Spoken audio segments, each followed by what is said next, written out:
Now, there are lots of criticism against Sri Lanka about human rights violation and that we are the worst country in the world, all sorts of things. As a secretary of the ministry, could you tell our viewers and give the answer what is expected from you and the truth? Let's speak the truth. Well, I mean, part of it is that we do have human rights problems. I mean, we have always said that. Our ministry has been in the forefront of trying to suggest ways of improving the situation. But I think given that we have had problems in the past as well, our record has improved. For instance, in what is perhaps the most important area, which is the conduct of the armed forces during the war, it was fantastic. You know, one of the points I've always made is that there has not been a single allegation of rape against our army for the last 8 years.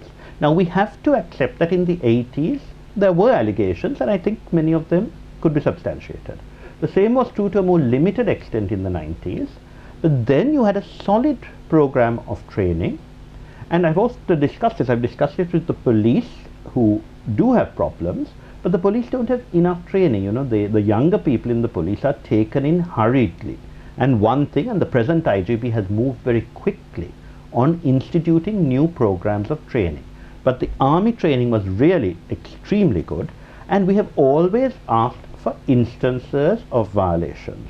I mean, one problem we have had is the tremendous effectiveness of LTT propaganda, unfortunately helped by certain people in Sri Lanka who thought that this was a way of gaining political advantage. I think 2 years ago or so, it's now changed, but you know, even some of the foreign diplomats in Sri Lanka, you know, didn't believe that this government would last.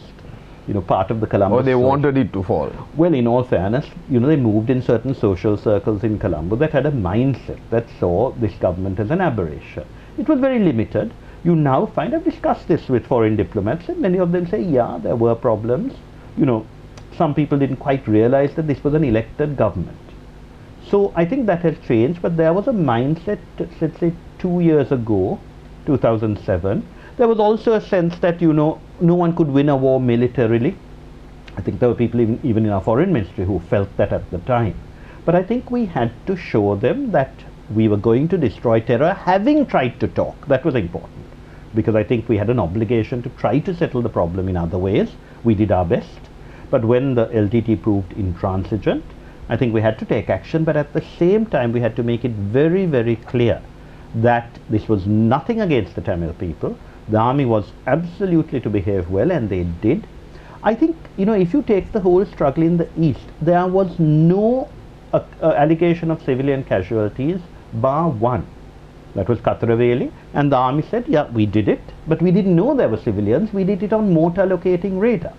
And Human Rights Watch, which claimed there were indiscriminate attacks on civilians, but only had this one instance in their entire report. They also acknowledged that the LTT were there, they had guns, and there were bunkers. So I think the army, which fired, had every right to. Now, some people talk of human rights as only they are concerned. You know, I headed the Peace Secretariat. One of the things I did was I got a report every day on any allegations that appeared in Tamilnet or elsewhere, and I got a report on that from the Army and the Air Force. The Army sometimes couldn't provide the information because, of course, it was on a broad front. The Air Force was punctilious. They would turn up, sometimes indignant, and say, this is what we attacked, this is the area, it was a military target.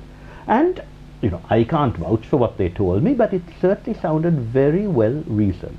And it is remarkable, and I have the statistics, up to 2008 December, there were over 400 airstrikes, and there were only 29 of them in which there were allegations of civilian deaths, of which over 20 had only 1 or 2.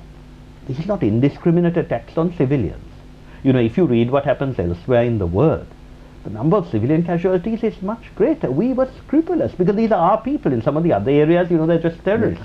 There's an othering. We never othered in that respect. With the army, until December 2008, there were only allegations of 78 civilian deaths in the whole period from the beginning of the Northern Battle until the end. However, 2009 was much worse.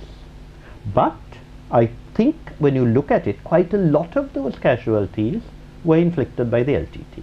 Even if you read the latest report of the University Teachers on Human Rights, which is critical of the government, and there are some instances I think we should investigate, but much of it is the LTT deliberately fired from the middle of civilians. And you know, collateral damage does happen, it was regrettable.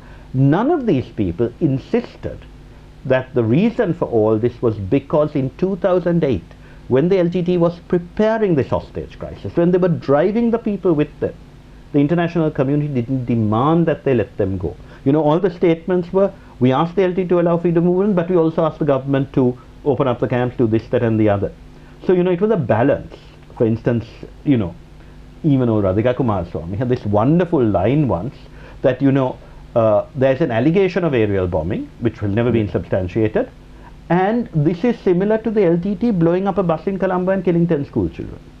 You know, there's a big difference between a terrorist act that targets a civilian target with children in it, and what was clearly, if it happened, collateral damage, because the figures show that it wasn't anywhere near a village. So I think with regard to the armed forces, I have no hesitation in saying our record is amongst the best in the world. However, there have been other instances. Torture is a case in point. We have instances in this country. One of the reasons I respect and admire the UN rapporteur on torture is he never used it as a weapon of war. Some people made human rights allegations to try and stop us defeating the tiger. No, Manfred Novak always pointed out the problems, pointed out that problems occur even more in police stations in the south, and we must do something about it. He's quite correct. Of course, we have had prosecutions. Even recently, 2 days ago, there was an instance of a prosecution. Some of the people were let off.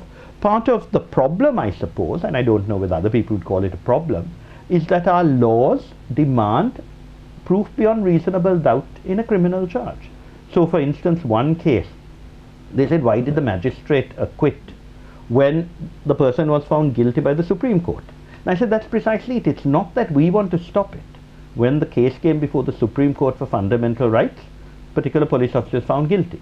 But when this came before the magistrates' court, they got very good lawyers. In fact, I told Mr. Valiamino, why don't you have a code of conduct for lawyers? If there's a prima facie case, don't defend. But of course, lawyers also need to make money. So the result is in the lawyers court, and the INGOs, I mean, we'll come to that. Everybody. I mean, but on this instance, the man was acquitted in court. But that's not because we wanted him acquitted. We brought a case. We should be doing more than that. We should be moving more quickly. But one of the things the police told me, and the senior policemen are worried about this, they said our problem is a lot of the training that we receive on professional development has reduced in the last 15 years. The first thing the present IGP did, not I'm sure he did a lot of things, but he said he has restored the detective course and the senior detective course, which had been abolished.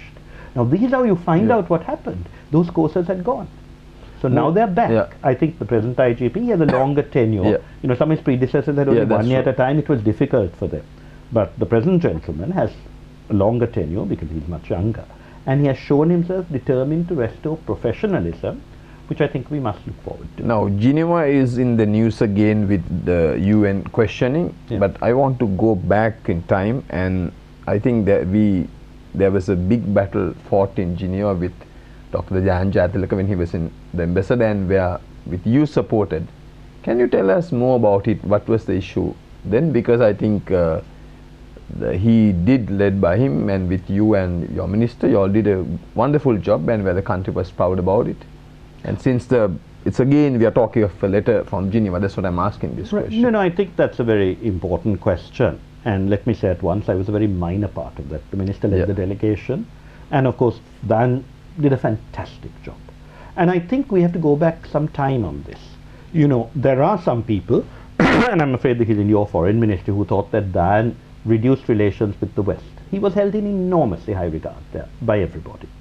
Including particularly the West, because whatever it is, even the Western ambassadors who for political reasons had to introduce certain measures, understood and respected an intellect that never compromised. Now, what happened is that when he went there in 2007, there was a motion on the table, led by the British. We had a situation where Philip Alston, and in all fairness to Philip Alston, I asked him, why was he so nasty about Sri Lanka? And he has been. when his original report was really very positive.